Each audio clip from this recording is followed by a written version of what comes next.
আমাদের রাজ্যের team December 2025 তারিখে আমাদের টিম রওনা দেয় রাজ্য থেকে ওয়েস্ট বেঙ্গলে ডুমুর জলেন্দ্র স্টেডিয়ামে অনুষ্ঠিত হয় আন্তর্জাতিক ক্যারাটে চ্যাম্পিয়নশিপ, যেখানে অনেকগুলি দেশের পার্টিসিপেট করেছে।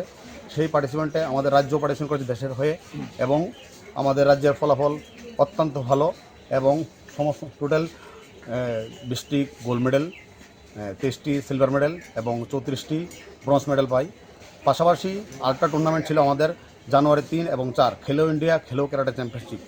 ওই চ্যাম্পিয়নশিপে আমাদের রাজ্যের ছেলেরা আরও অনেক ভালো ফলাফল করেছে, সেখানেও অনেক গোল্ড মেডেল পেয়েছে, অনেক সিলভার এবং ব্রোঞ্জ পেয়েছে। এই ফলাফলে আমি এবং আমাদের রাজ্যের ক্যারাটে সংস্থা খুব আনন্দিত, যার সাথে সাথে আমাদের দেশের নাম এবং রাজ্যের নামও উজ্জ্বল করেছে। আশা করি এই ধারাবাহিকতা বজায় থাকবে এবং রাজ্যের ছেলেমেয়েরা আগামী দিনে আরও উৎসাহের সাথে উদ্দীপনার সাথে বিভিন্ন চ্যাম্পিয়নশিপে অংশগ্রহণ করবে এবং রাজ্য তথা দেশের নাম উজ্জ্বল করবে।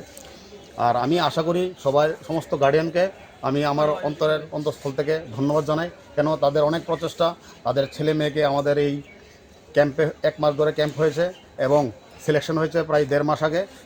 1 মাস যে ক্যাম্প হয়েছে তাদের সমস্ত গার্ডিয়ান তাদের ছেলে মেয়েকে নিয়ে আমাদের ক্যাম্পে যোগদান করায়, এবং আমাদের যে কোচ রিপন সরকার, অবিনাশ সরকার, রত্না সরকার, প্রশান্তশীল, তারা রাজ্যের বিভিন্ন জায়গায় গিয়ে বিভিন্ন ডিস্ট্রিক্টে গিয়ে এই ক্যাম্পগুলি করায়। কারণ আমাদের কোনো ইনডোর হল নাই বা নির্দিষ্ট জায়গা নেই, তার জন্য তারা কী করেছে, যার যে সেন্টার ছিল, যেমন তেলিয়ামুড়া, বেলোনিয়া, আগরতলা, বিভিন্ন জায়গায় গিয়ে তারা এই ক্যাম্প অনুষ্ঠিত করে, এবং ক্যাম্প করার পরে আজকে এই রেজাল্ট। তার জন্য আমি সবাইকে অনেক অনেক ধন্যবাদ।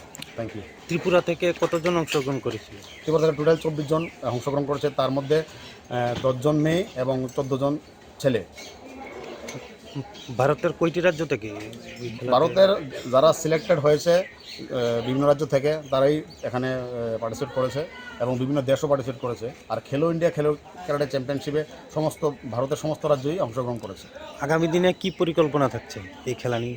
রাজ্যের ছেলেমেয়েরা যে ক্যারাটাতে এই যে ভালো রেজাল্ট ফলাফলের উদ্দেশ্যে আমি বলতে পারি যে আগামী দিন আরও ভালো রেজাল্ট করবে, এবং আমরাও খুব মন দিয়ে কাজ করবে, এবং বিভিন্ন কোচ আছে, কোচরা আরও বেশি পরিশ্রম করবে, ছেলেমেয়েকে আরও টেকনিক্যালি লাইনে আরও চেষ্টা করবে ভালো কিছু করার, তাতে আমরা অনেক রেজাল্ট করব।